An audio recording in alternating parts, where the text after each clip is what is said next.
नमस्कार मंडळी, मी तुमचा लाडका मित्र भरत विजय चव्हाण आणि मी तुम्हा सर्वांचं माझ्या युट्यूब चॅनलमध्ये स्वागत करत आहे. मंडळी, संदीप कुलकर्णी, राजश्री देशपांडे, सुरेश विश्वकर्मा स्टारर सत्यशोधक हा सिनेमा जेव्हा थिएटरमध्ये रिलीज झाला होता, सिनेमा खरंच बऱ्यापैकी चांगल्या पद्धतीने आपल्यासमोर मांडण्यात आला होता.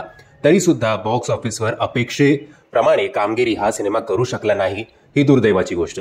म्हणजे तो काळ उभा करणं असेल, प्रत्येकाने ते कॅरेक्टर्स पकडणं असेल. आपल्या सगळ्यांनाच माहिती आहे की महाराव फुले आणि सावित्रीबाई फुले यांच्यावर आधारित हा सिनेमा असून सुद्धा पाहिजे तेवढा बॉक्स ऑफिसवर हा सिनेमा धुमशान घालू शकला नाही.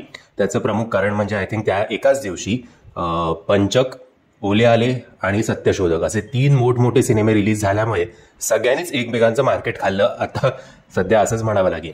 असो, आता सत्यशोधक हा सिनेमा OTTवर आजपासून आपल्याला बघायला मिळणार आहे. नशीब OTTवर तरी क्लॅश नाहीये. आत्ता तरी हा एकमेव मराठी सिनेमा आजच्या दिवशी रिलीज झालेला आहे. आज म्हणजे 15 मार्च 2024. आता कुठे तर हा सिनेमा आपल्याला आजपासून Amazon प्राईम या OTT ॲपवर बघायला मिळणार आहे. मंडळी, जर तुम्ही हा सिनेमा बघितला नसेल तर तुम्हाला विनंती आहे की OTTवर तरी आवर्जून हा सिनेमा बघा. मस्ट वॉच आहे हा सिनेमा, याच्यात काहीही शंका नाही आहे. मी आशा करतो तुम्हाला हा व्हिडिओ आवडला असेल. जर तुम्हाला हा व्हिडिओ आवडला असेल तर प्लीज या व्हिडिओला लाईक, शेअर आणि चॅनलला सबस्क्राईब करायला विसरू नका. जय हिंद, जय महाराष्ट्र.